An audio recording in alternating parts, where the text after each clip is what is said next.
Karena terlihat mapan dan tampan, janda anak satu ini rela dinikahi manajer BUMN. Padahal ternyata, Ratih, seorang janda berusia 32 tahun dengan satu anak bernama Dava, 7 tahun, tinggal di sebuah kota kecil di Jawa Barat. Setelah pernikahan, pertamanya berakhir karena pengkhianatan suaminya, Ratih memutuskan untuk fokus pada karier dan pendidikan Dava.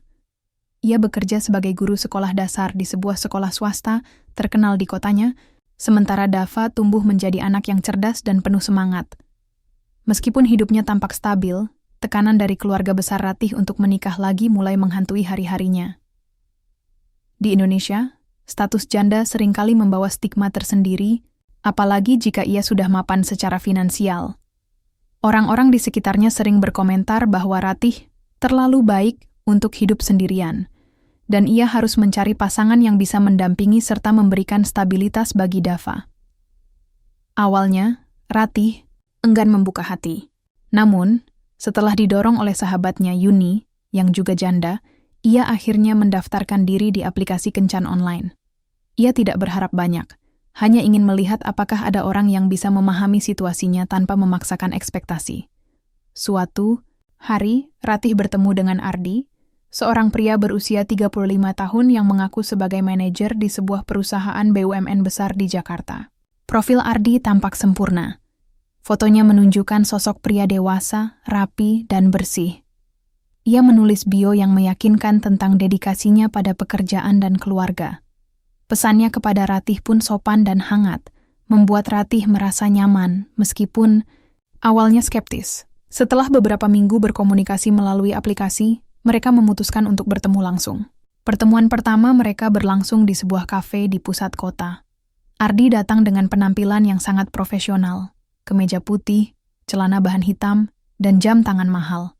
Ia membawa bunga untuk Ratih dan hadiah mainan untuk Dava, yang membuat Ratih merasa bahwa ia benar-benar peduli pada keluarganya.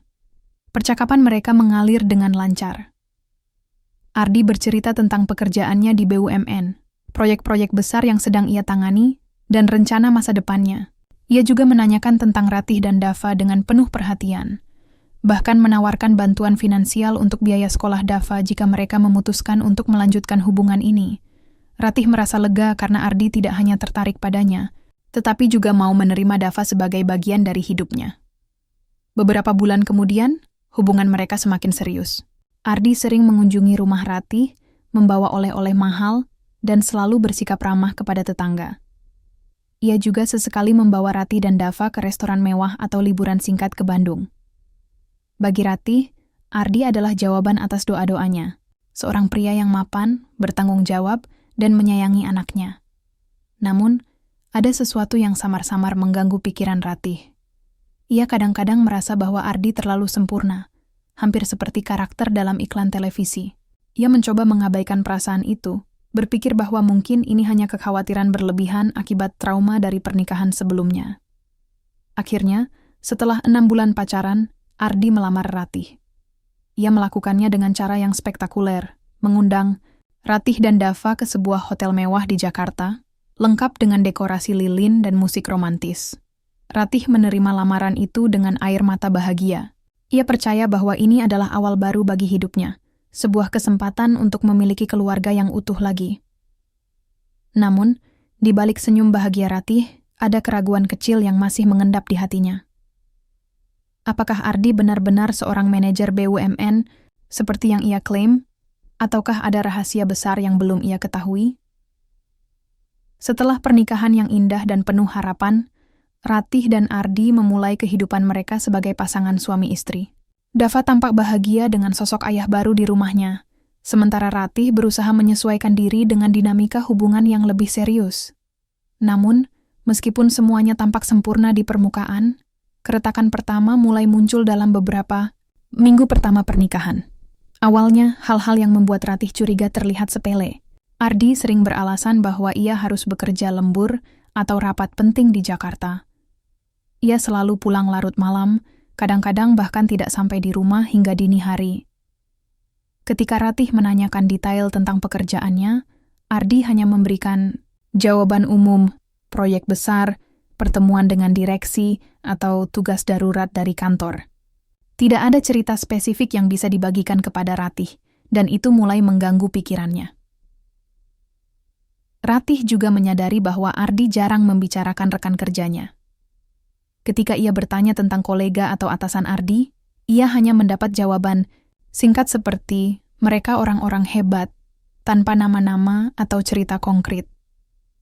Ini sangat berbeda dengan pengalamannya sendiri sebagai guru, di mana ia selalu memiliki banyak cerita tentang siswa atau teman sejawat. Kecurigaan Ratih semakin memuncak ketika ia mendengar pembicaraan tetangga. Suatu sore, saat sedang bersantai di teras depan rumah, Ratih mendengar Bu Ita, tetangga sebelah, bergosip dengan seorang ibu lain. Mereka membicarakan Ardi, yang sering datang dan pergi dengan mobil SUV mewahnya. Salah satu dari mereka berkomentar, "Entah kenapa, aku jarang melihat Pak Ardi ngobrol dengan orang-orang di kompleks ini. Padahal katanya dia manajer BUMN ya.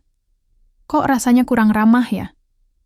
Ratih mencoba mengabaikan gosip tersebut, tapi kata-kata itu terus terngiang di benaknya. Ia mulai memperhatikan lebih cermat perilaku Ardi. Misalnya, setiap kali Ratih mencoba menghubungi nomor kantor yang diklaim oleh Ardi sebagai tempat kerjanya, telepon tidak pernah tersambung atau selalu sibuk. Bahkan, sekali waktu, Ratih mencoba mengirim email ke alamat kantor yang diberikan Ardi, tetapi tidak pernah mendapat balasan. Kejadian lain yang memperkuat kecurigaannya adalah ketika Ratih menemukan struk belanja online di tas Ardi. Struk itu menunjukkan pembelian barang-barang mewah seperti jam tangan mahal dan parfum branded. Ardi tidak pernah memberitahunya tentang pembelian itu, dan Ratih mulai bertanya-tanya apakah semua barang mewah yang dimiliki Ardi benar-benar hasil kerja kerasnya di BUMN, ataukah ada sesuatu yang disembunyikan. Pada suatu pagi, Ratih memutuskan untuk melakukan langkah yang lebih serius. Ia mengajukan alasan ingin mengantarkan makan siang kepada Ardi di kantor. Awalnya, Ardi tampak ragu-ragu, tapi akhirnya ia setuju dengan alasan agar Ratih bisa melihat lingkungan kerjanya. Namun, ketika Ratih tiba di gedung perkantoran besar yang diklaim oleh Ardi sebagai tempat kerjanya, ia tidak menemukan apapun yang sesuai dengan deskripsi suaminya. Ratih masuk ke lobi gedung dan mencoba mencari nama Ardi di papan informasi pegawai atau daftar direktori. Namun nama Ardi tidak tercantum dimanapun. Ia kemudian bertanya kepada petugas resepsionis, "Maaf, saya mencari suami saya, Pak Ardi. Dia bilang dia bekerja di sini sebagai manajer. Apakah Anda bisa membantu saya?" Resepsionis hanya menggelengkan kepala. "Maaf, Bu, kami tidak memiliki data karyawan dengan nama tersebut." Jawaban itu seperti sebuah tamparan bagi Ratih. Jantungnya berdebar kencang, dan ia merasa dunianya mulai runtuh. Ia mencoba tetap tenang dan kembali ke mobilnya, mencoba memikirkan bagaimana cara menghadapi Ardi. Di sisi lain, ia juga merasa marah pada dirinya sendiri, karena begitu mudah percaya pada Ardi tanpa memverifikasi klaimnya. Saat pulang ke rumah, Ratih memutuskan untuk diam terlebih dahulu. Ia tidak ingin langsung mengonfrontasi Ardi tanpa bukti yang kuat. Namun, kecurigaannya telah berubah menjadi keyakinan bahwa suaminya menyembunyikan sesuatu yang besar. Pertanyaan-pertanyaan mulai berkecamuk di benaknya. Siapa sebenarnya Ardi? Mengapa ia berbohong tentang pekerjaannya? Dan apa tujuan sebenarnya dari pernikahan ini? Setelah kunjungan gagal ke gedung perkantoran yang diklaim sebagai tempat kerja Ardi, Ratih semakin terobsesi untuk mengungkap kebenaran. Ia tidak ingin langsung mengonfrontasi Ardi tanpa bukti kuat, jadi ia memutuskan untuk menyelidiki lebih lanjut secara diam-diam. Namun, semakin dalam ia mencari, semakin besar pula rasa hancurnya ketika fakta-fakta mulai terkuak. Ratih mulai dengan hal-hal kecil. Ia memeriksa dompet dan tas Ardi saat suaminya sedang tidur atau keluar rumah. Di sana, ia menemukan beberapa dokumen penting, tagihan kartu kredit, kwitansi pembelian barang mewah, bahkan selembar kertas yang tampak seperti kontrak pinjaman dengan nama sebuah perusahaan pembiayaan. Ratih belum bisa memahami arti semua itu, tapi ia merasa ada sesuatu yang tidak beres. Selain itu, Ratih juga mulai mencatat pola-pola aneh dalam perilaku Ardi. Suaminya sering menerima telepon dari nomor tak dikenal di malam hari, dan setiap kali Ratih bertanya siapa yang menelepon, Ardi hanya menjawab santai, hanya rekan kerja.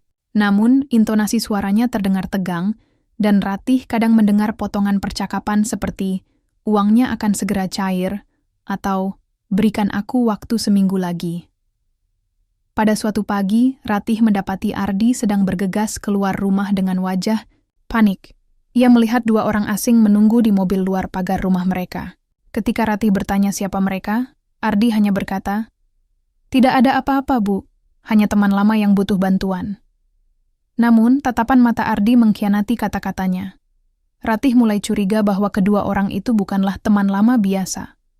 Kejadian ini membuat Ratih semakin yakin bahwa ia harus mengambil langkah lebih besar. Ia memutuskan untuk membicarakan masalah ini dengan sahabatnya, Yuni, yang selalu mendukungnya sejak awal. Setelah mendengar cerita Ratih, Yuni memberikan saran untuk mencari informasi tentang Ardi secara online. Coba cari nama lengkapnya di Google atau media sosial. Mungkin kamu bisa menemukan sesuatu yang mencurigakan, kata Yuni. Malam itu, setelah Ardi tertidur, Ratih membuka laptopnya dan mulai mencari informasi tentang Ardi. Ia mengetik nama lengkapnya di mesin pencari, tetapi tidak ada hasil yang relevan. Namun, ketika ia mencoba menggunakan nama samaran yang pernah disebutkan oleh salah satu teman Ardi, ia menemukan profil Facebook dengan foto yang mirip sekali dengan suaminya. Profil itu menunjukkan bahwa Ardi adalah agen asuransi, bukan manajer BUMN seperti yang ia klaim. Selain itu, akun tersebut menampilkan unggahan tentang target penjualan yang gagal dicapai, dan permintaan bantuan kepada teman-teman untuk membeli polis asuransi. Ratih merasa dikhianati. Semua omong kosong tentang jabatan tinggi di BUMN ternyata hanya kebohongan belaka. Namun, penyelidikannya tidak berhenti di situ.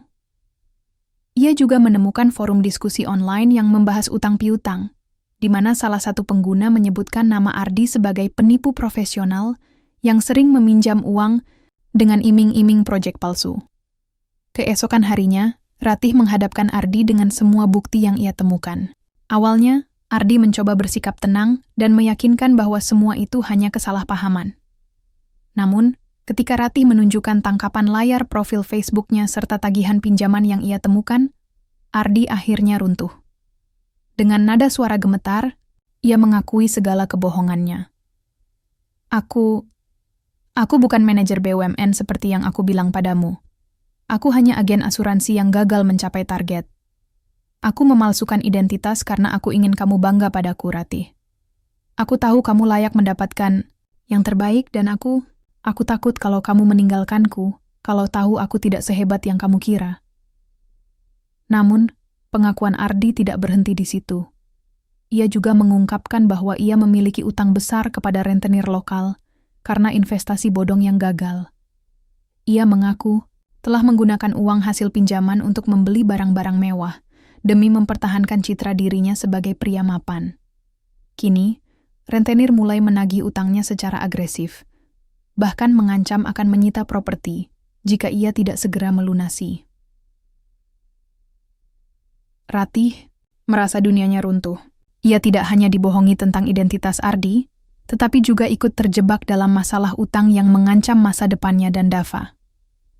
Rumah warisan dari orang tuanya, yang menjadi tempat tinggal mereka sekarang, ternyata telah dijaminkan oleh Ardi sebagai jaminan utang kepada rentenir. Setelah pengakuan Ardi tentang identitas palsunya dan utang besar kepada rentenir, keadaan di rumah Ratih semakin memburuk. Rentenir mulai mendatangi rumah mereka dengan frekuensi yang semakin sering. Mereka datang tanpa perasaan hormat, mengetuk pintu dengan keras di tengah malam, atau bahkan meneriaki Ratih di depan tetangga agar semua orang tahu masalah keluarganya. Salah satu dari rentenir itu adalah seorang pria bernama Pak Darto, yang terkenal kasar dan tidak segan-segan menggunakan ancaman fisik untuk menagih utang. Suatu sore, ia datang bersama dua anak buahnya, memaksa masuk ke halaman depan rumah Ratih. "Kalau kamu tidak bisa bayar minggu ini, kami akan ambil rumah ini," bentak Pak Darto sambil menunjuk-nunjuk wajah Ratih. Ratih berusaha tetap tenang meskipun jantungnya berdebar kencang.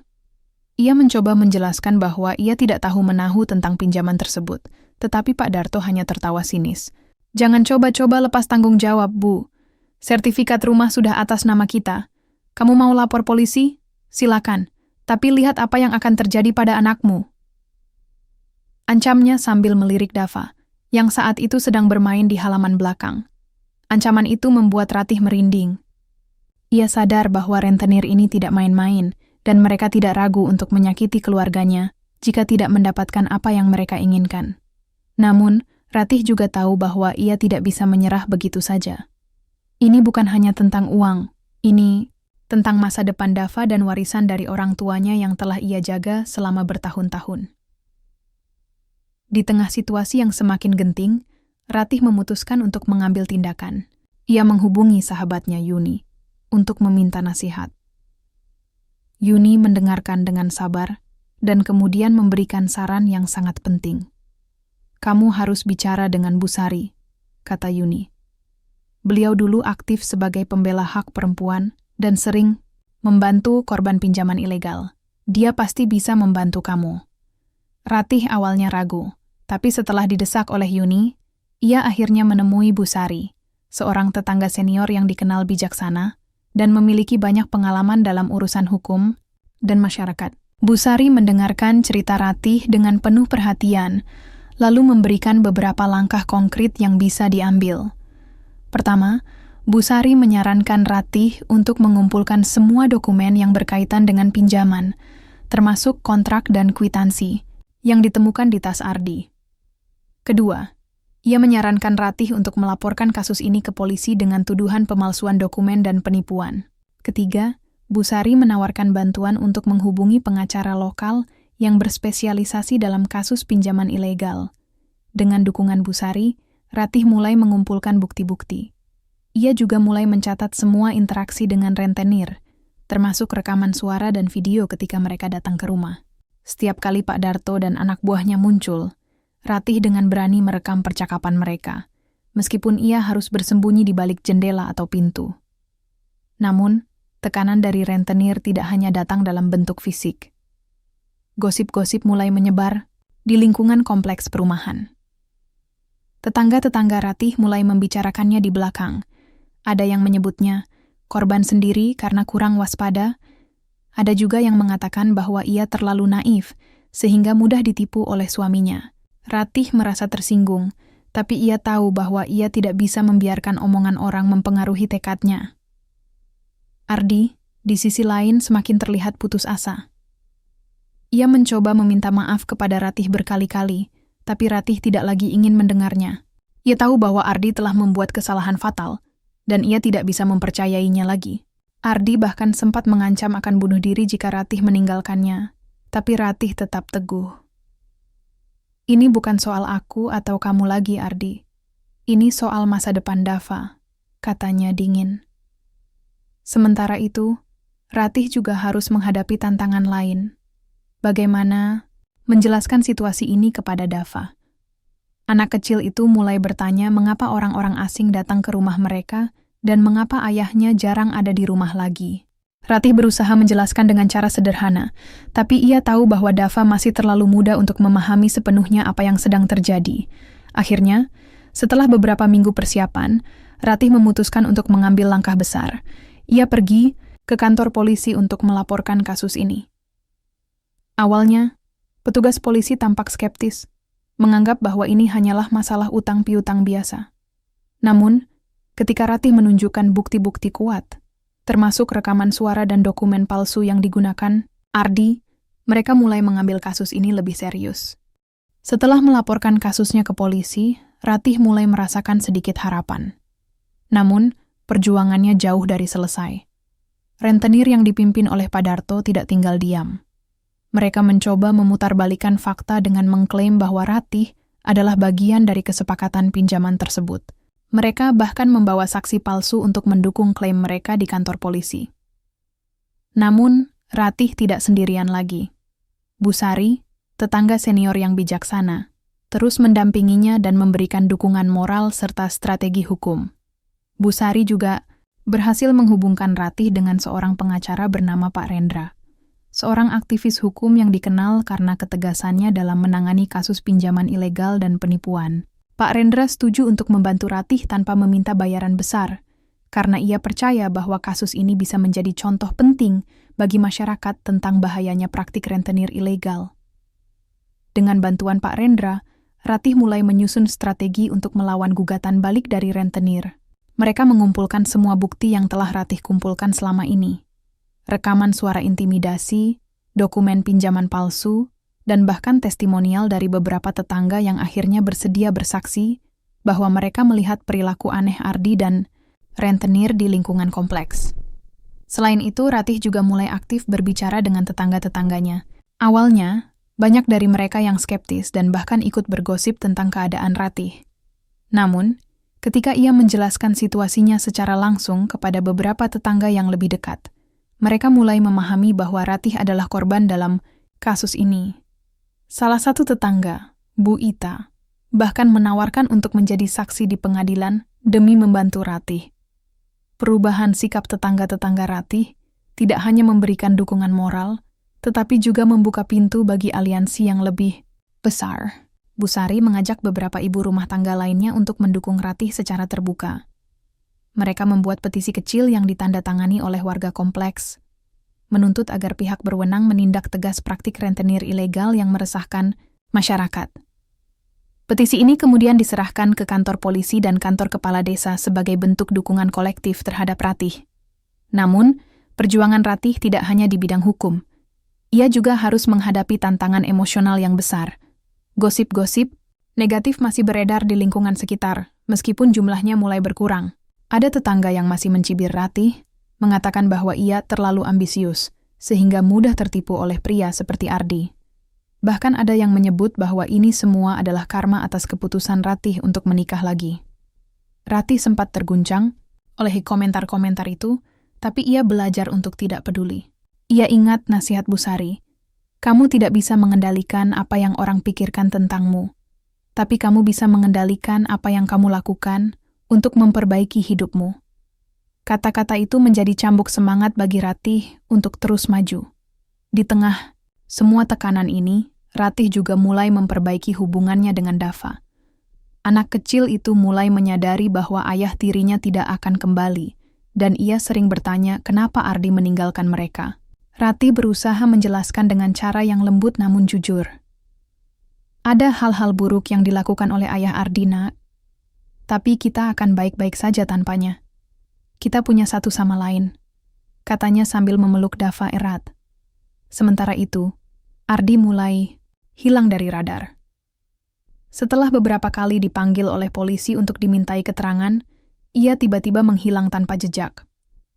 Kabarnya, ia kabur keluar kota untuk menghindari tanggung jawab hukum. Hal ini membuat Ratih semakin yakin bahwa ia telah membuat keputusan yang tepat dengan melaporkan kasus ini. Ia tidak ingin lagi hidup dalam bayang-bayang kebohongan dan manipulasi Ardi. Proses hukum berlangsung lambat, tapi Ratih terus berjuang. Ia hadir di setiap sidang, memberikan kesaksian dengan suara yang mantap meskipun kadang-kadang gemetar karena ketegangan. Pengacara Pak Rendra berhasil membongkar modus operandi rentenir, termasuk bagaimana mereka memanfaatkan orang-orang yang putus asa, seperti Ardi, untuk menjerat lebih banyak korban. Aliansi antara Ratih, Bu Sari, dan tetangga-tetangganya juga mulai menunjukkan hasil. Masyarakat mulai sadar akan bahayanya praktik rentenir ilegal, dan beberapa korban lainnya mulai berani melaporkan kasus serupa. Media lokal bahkan mulai meliput cerita Ratih, mengangkatnya sebagai simbol perlawanan terhadap eksploitasi finansial oleh rentenir. Setelah berbulan-bulan perjuangan, pengadilan akhirnya memutuskan kasus Ratih dengan keputusan yang memihak padanya. Hakim menyatakan bahwa pinjaman yang diambil oleh Ardi adalah ilegal karena melibatkan praktik manipulasi dokumen dan intimidasi oleh rentenir. Selain itu, sertifikat rumah yang dijaminkan Ardi tanpa persetujuan Ratih dinyatakan tidak sah secara hukum. Rumah warisan dari orang tua Ratih kini kembali sepenuhnya menjadi miliknya. Rentenir diputus bersalah atas tindakan penipuan dan pemerasan. Pak Darto dan anak buahnya dijatuhi hukuman penjara serta denda besar. Sementara itu, Ardi juga harus mempertanggungjawabkan tindakannya. Ia divonis bersalah atas pemalsuan dokumen, penipuan, dan pelanggaran hak keluarga Ratih. Meskipun hukumannya tidak terlalu berat dibandingkan dengan rentenir, keputusan ini memberikan rasa keadilan bagi Ratih. Ardi akhirnya ditahan, dan Ratih merasa lega bahwa ia tidak akan lagi menjadi ancaman bagi hidupnya atau Dava. Namun, kemenangan Ratih tidak hanya terletak pada hasil pengadilan.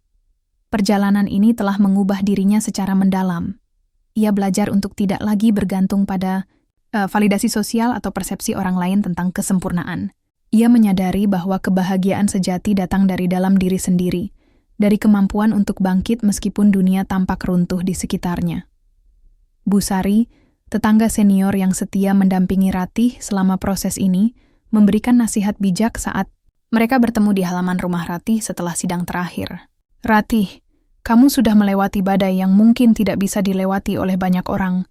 Kamu tidak hanya menyelamatkan dirimu dan Dava, tapi juga membuka mata banyak orang tentang pentingnya melawan ketidakadilan, katanya sambil tersenyum lembut. Ratih tersenyum balik, matanya berkaca-kaca karena campuran rasa syukur dan lega. Ia merasa lebih kuat dari sebelumnya. Ia juga mulai mendapatkan dukungan penuh dari tetangga-tetangganya, yang awalnya skeptis namun kini menghormatinya sebagai seorang ibu tunggal yang berani melawan tekanan sosial dan ketidakadilan. Dava, yang selama ini merasa bingung dengan kepergian Ardi, mulai menunjukkan perubahan positif. Ia semakin dekat dengan Ratih, seringkali membantu pekerjaan rumah tangga kecil-kecilan, dan menunjukkan sikap dewasa untuk anak seusianya. Suatu hari, ia berkata kepada Ratih, "Ibu hebat sekali. Aku bangga jadi anak ibu." Kalimat itu membuat Ratih meneteskan air mata haru. Ia sadar bahwa perjuangannya tidak sia-sia. Ia telah berhasil menjaga masa depan Dava. Ratih juga mulai fokus pada karier dan pendidikan. Ia memutuskan untuk melanjutkan studi S2 di bidang pendidikan, sesuatu yang selama ini ia tunda karena kesibukan mengurus keluarga. Rekan-rekan guru di sekolah tempatnya bekerja memberikan dukungan penuh, bahkan ada beberapa muridnya yang membuat kartu ucapan dengan pesan, "Kami bangga punya Bu Ratih sebagai guru."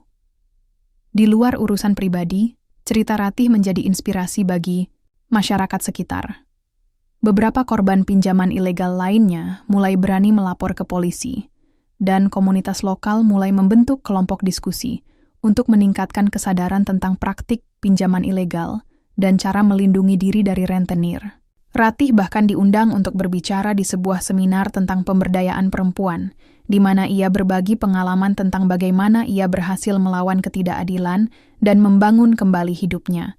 Meskipun pernikahannya dengan Ardi berakhir tragis, Ratih tidak lagi merasa gagal. Ia menyadari bahwa cinta sejati bukan tentang mencari validasi dari orang lain, melainkan tentang mencintai diri sendiri dan orang-orang yang benar-benar peduli padanya. Ia memilih untuk fokus pada hubungannya dengan Dava, keluarganya yang masih hidup, serta teman-teman yang mendukungnya tanpa syarat. Pada akhir cerita, Ratih duduk di teras depan rumahnya, menikmati sore yang tenang sambil memandangi Dava bermain di halaman. Udara segar membawa angin perubahan, dan Ratih merasa damai. Ia tidak tahu apa yang akan terjadi di masa depan, tapi ia yakin bahwa ia dan Dava akan baik-baik saja. Mereka telah melewati badai terbesar dalam hidup mereka, dan kini mereka siap untuk memulai babak baru dengan keberanian dan keyakinan.